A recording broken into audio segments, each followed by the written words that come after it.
Lightweight champion of the world, introducing Gervonta Tank Davis.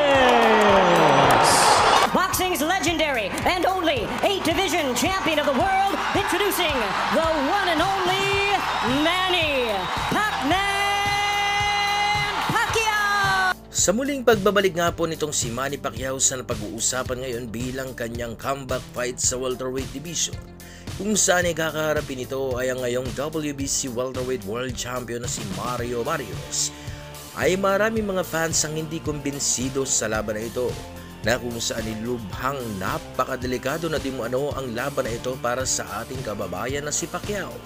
Dahil nga sa may edad na ang ating kababayan at si Mario Barrios ay nasa kanya na ngayong prime at nananatili pang aktibo ang kanyang katawan sa ilang mabibigat na laban.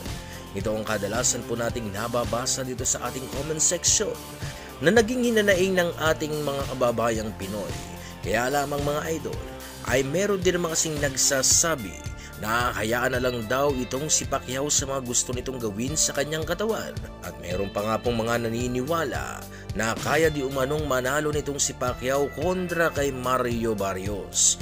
Ngayon hindi din naman natin inaalis ang malaking posibilidad na maikasa ang laban nitong si Gervonta Tank Davis at Manny Pacquiao. Dahil sa ayon po kasi kay Pacquiao, ay itong si Gervonta Davis di umano ang isa sa mga gusto niyang makalaban sa super lightweight division. Sa mga idol po natin dyan na hindi pa nakakaalam, ang normal po kasi talaga na timbang nitong si Pacquiao ay nasa lightweight division. Nanatili lamang siya sa welterweight division dahil sa naririto ang mga malalaking pangalan sa boxing. At ang welterweight division po noon ay ang tinatawag na money division sa boxing. Kaya naman kung tutuusin, ay napakalaki pong advantage o bentahe ng mga nakakalaban nitong si Pacquiao sa kadahilan ng hindi pumapalo sa mataas na timbang si Pacquiao bago ang laban sa ibabaw ng lona. Kaya naman para sa akin ay mas maigi po talaga ang laban nitong si Pacquiao kay Davis. Bakit kanyo? Ito'y dahil sa kung inyo po kasing matatandaan ay di ba sabay-sabay po natin noong nakita sa exhibition fight nitong si Pacquiao sa kung paano nito tinatanggap ang malalakas sa suntok ni Rukia Anpo, na kaya pa rin talagang tumanggap ng suntok ni Pacquiao mula sa mga malalaking kalaban. Kaya naman kung natatagalan ni Pacquiao ang suntok mula sa napakalaking boksingero na si Rukia Anpo, ay di hamak na matatagalan po nitong si Pacquiao ang mga direktang suntok nitong si Davis. Dahil sa para sa akin ay mas madiin ang mga suntok nitong si Mario Barrios na boksingerong mula sa welterweight division kumpara kay Davis na nasa lightweight division. Ngayon, ano sa tingin niyo mga idol? Sino po kaya ang pwedeng makakalaban nitong si Pacquiao dito sa kanyang pagbabalik sa mundo ng boxing? I-comment nyo na po inyong magiging komento mga idol para sa gayon ay atin yung mapag-usapan dito sa ating comment section. At bago po natin masaksihan ang comeback fight nitong si Pacquiao, ay may ihahain muna po ako na laban sa inyo. At ito na nga, ay ang laban nitong si Manny Pacquiao sa WBO Welterweight World Champion na si Jesse Vargas. Sa unang round mga idol ay medyo po nagiging maingat ang ating kababayan na si Pacquiao dahil sa aminado itong si Pacquiao na malakas din itong kanyang kalaban. Kaya naman binabasa at kinakapapa ng ating kababayan ang lakas at diskarte ng kanyang kalaban sa pagbato ng suntok.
Sa pangalawang round mga idol ay medyo bumibitaw na ng matinding suntok si Pacquiao. Gusto ni Manny Pacquiao na makakuha ang round 2. Kaya lamang kasi ay desidido ang kampiyon na si Jessie Vargas na makakuha ang face ng laban. Pero hindi niya inaasahan na mangyayari dahil sa lalagapak pala ang kanyang puwitan sa lakas ng suntok na pinakawalan nitong si Manny Pacquiao.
Sa pangatlong round mga idol ay animoy hindi bumagsak ang kampiyon na si Jessie Vargas dahil sa parabang siya pa ang naging mas agresibong boksingero sa round na ito na nagpapakawala ng mga matinding suntok sa ating kababayan.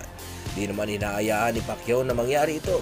Kaya naman malalakas na suntok din po ang pinakawala ni Pacquiao kung saan nga ay nagsimula ng maglaro ang ating kababayan.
Sa round 4 mga idol ay hati na ang naging scorecards ng dalawa dahil sa parehas po kasi silang dalawang nakapagpapatama ng malalakas na suntok. Pero ang round na ito ay binigay po kay Jessie Vargas mga idol dahil sa may isang kanang malakas na suntok na naipatama itong si Jessie Vargas sa mukha ng ating kababayan.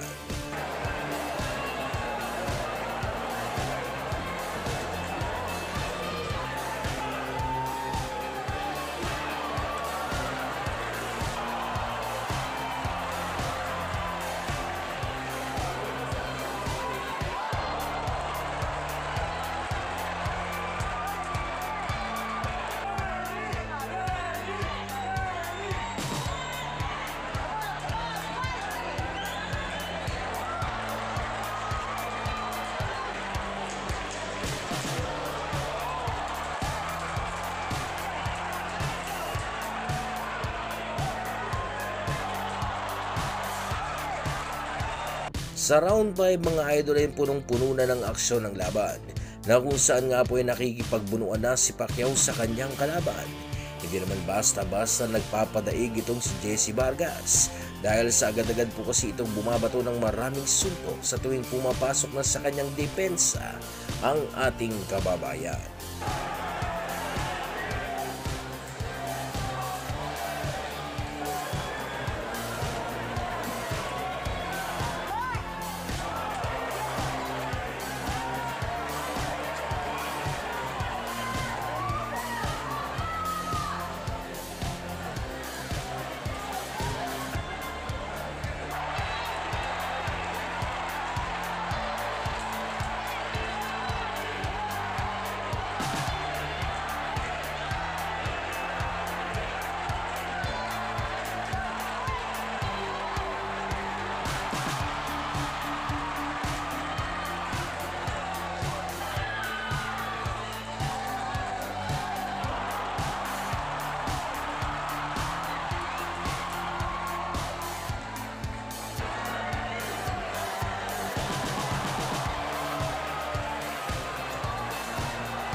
Sa round 6 mga idol ay naging maingat na si Pacquiao sa pagpasok sa depensa ni Vargas.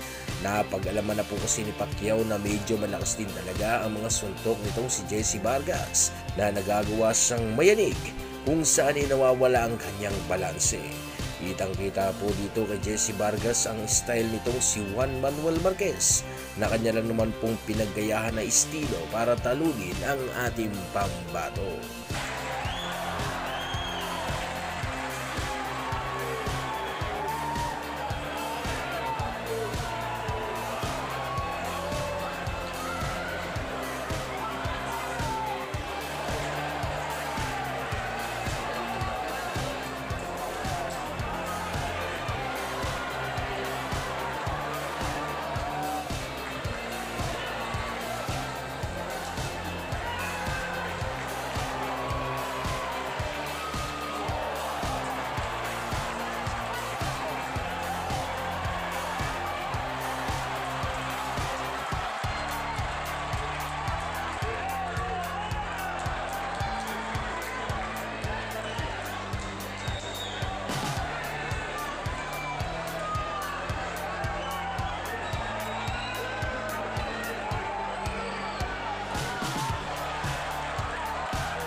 Sa round 7 mga idol ay minungkahi na po ni Coach Boboy Fernandez na hindi dapat matakot si Pacquiao sa pagpasok sa depensa nitong si Vargas sapagkat hindi nga naman daw ito isang counter puncher katulad nitong si Juan Manuel Marquez kung saan ay gumaganti nga lang naman daw ito ng suntok sa tuwing kanyang nararamdaman ang pagpasok ni Pacquiao sa kanyang depensa. Kaya naman ay nagsimula muli ang bagyo mula sa ating pambansang kamao.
Sa round 8 mga idol ay bahagya na pong sumasara ang kanang mata nitong si Jesse Vargas sa diin ng mga patama ni Manny Pacquiao.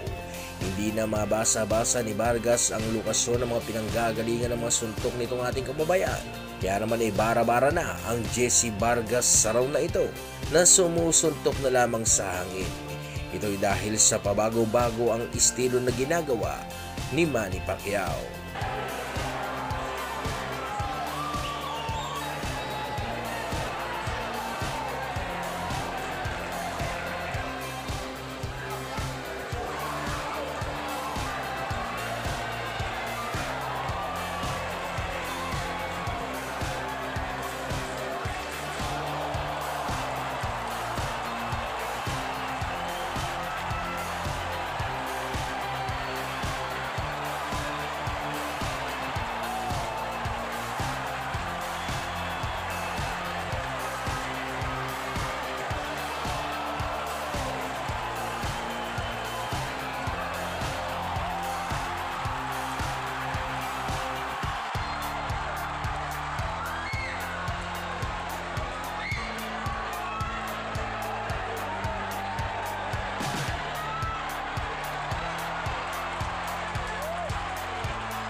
Sa round 9 mga idol ay dahil nga sa hindi natural ang estilo nitong si Vargas na ginamit sa laban na ito, ay kaya naman lubos na nahihirapan siyang makipagsabayan kay Pacquiao.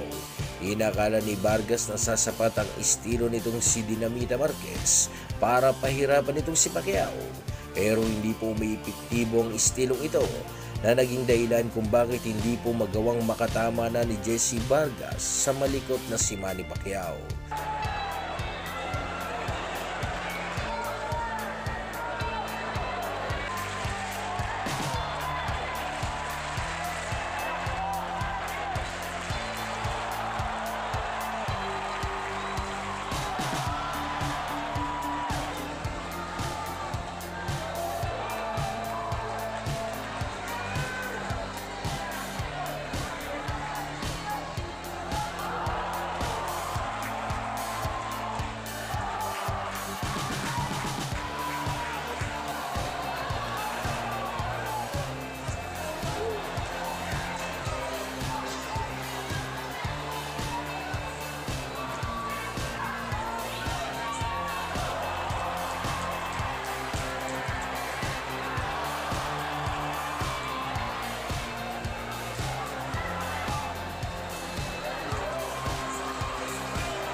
Sa round 10 ay gustong-gusto ni Vargas na mag-deliver ng pressure.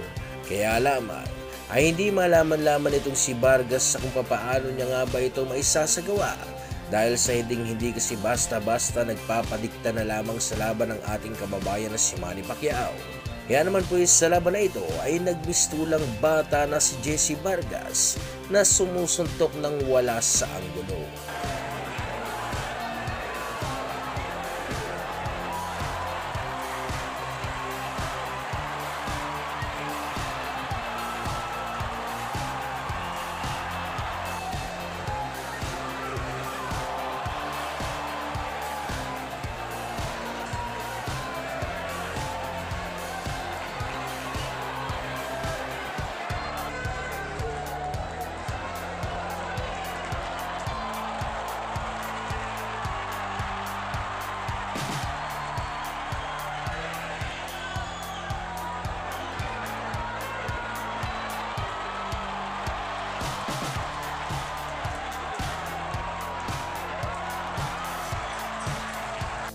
Sa round 11 mga idol ay hindi na alam ni Jesse Vargas sa kung paano niya nga ba pupuruhan itong si Pacquiao. Makikita po sa naging laban na ito mga idol ang agwat ng ganilang mga kakayahan na kung saan ay mas napupuruhan ni Pacquiao ang mas batang kampiyon na si Jesse Vargas.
Inakala ni Vargas na siya ang nanaig sa laban nila ni Pacquiao, kung saan nga po ay nauuna pa nga po itong kumaway sa mga fans na para bang gusto niyang iparating na naniniwala siya na siya ang nanaig sa laban nila ni Pacquiao. Pero katulad niya ng inaasahan mga idol, ay dahil nga sa mas maraming naipatamang malalakas sa suntok itong si Pacquiao, ay kaya naman siya ang nanaig sa laban at nag-uwi ng WBO Welterweight World Title belt.